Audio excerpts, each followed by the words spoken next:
Hi everyone, I'd like to apologise for how long it's taken me to get this video uploaded. I had to wait for there to be enough content for a full video, and so I've been carefully noting down everything that's happened since my last entry. Since the last time I made a recording, things have been very active in our home, and between the three of us who live here, we've seen and heard a lot.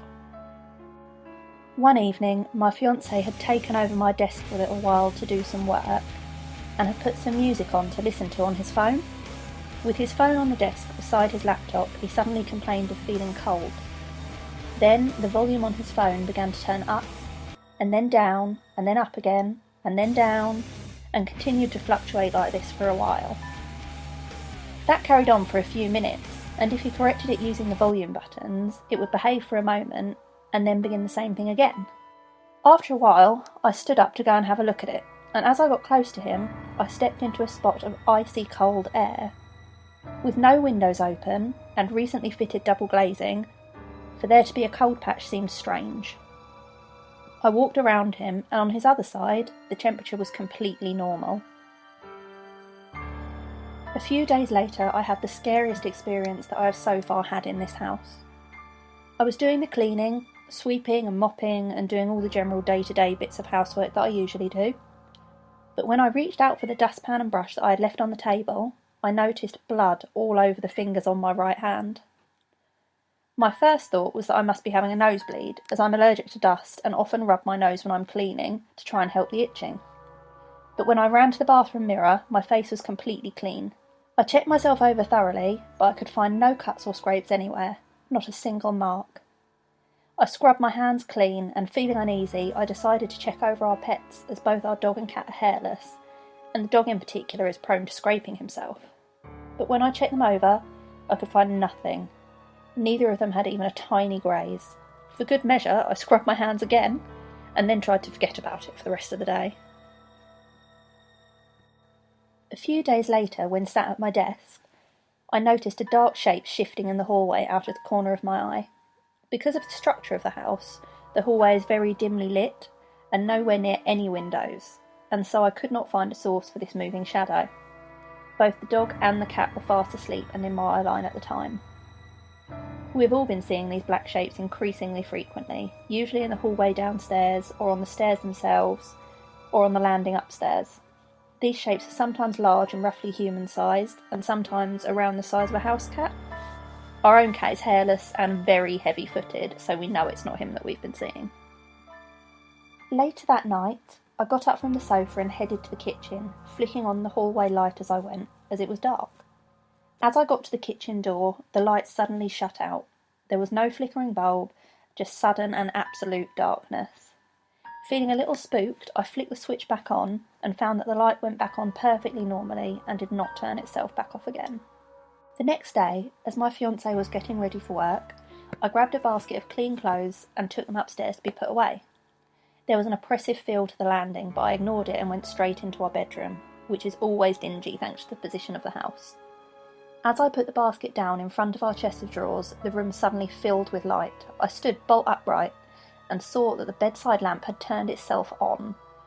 I backstepped out of the room and scurried down the corridor to the bathroom to tell my other half, and as I went, the bedroom door swung slowly and completely closed. I left the lamp for him to turn off after that. I doubt it will come as a surprise to any of you that I quite enjoy creepy readings, and I follow a fair few channels here on YouTube that specialise in them. My favourite is probably Corpse Husband, though Mr. Creepypasta also has a solid channel with nice frequent uploads. Be Buster too, though in all honesty I cannot remember who I was listening to when this event occurred.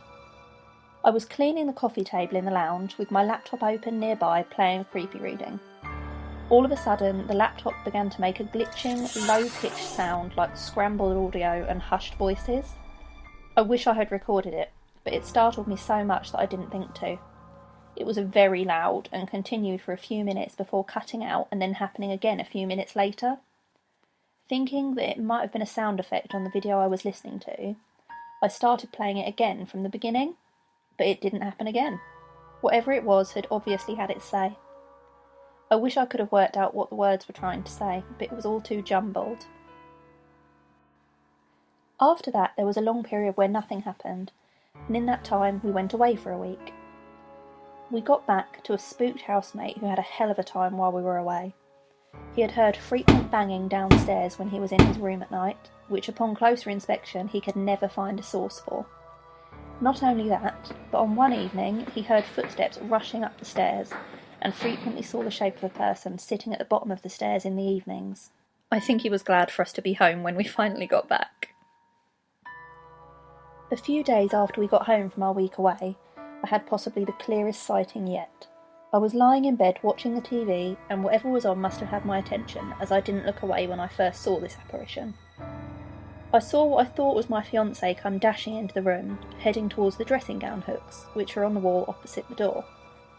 The figure stopped halfway into the room and turned to face the bed. They were dressed in black and very tall, and their face was deathly pale. Suddenly, I noticed that nothing had been said, but I was being stared at. I turned my head, and there was nobody there.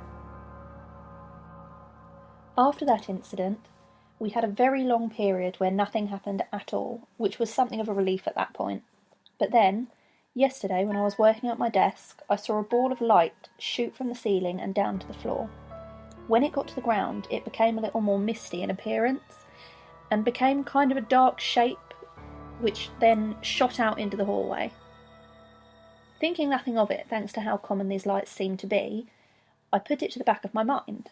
However, when we went to bed, I decided for no reason at all that I'd like a cute video of my fiancé playing with the cat. I turned on the video camera feature on my phone, and after a few seconds, a ball of white light shot towards the camera from the ceiling. I instantly stopped recording and showed the video to my other half, who agreed that it looked suspicious. Only then did I notice that the cat was staring upwards, moving his head around as though following something with his eyes. I have added the video here so you can see exactly what I'm talking about. You should be able to see it at about 25 seconds in.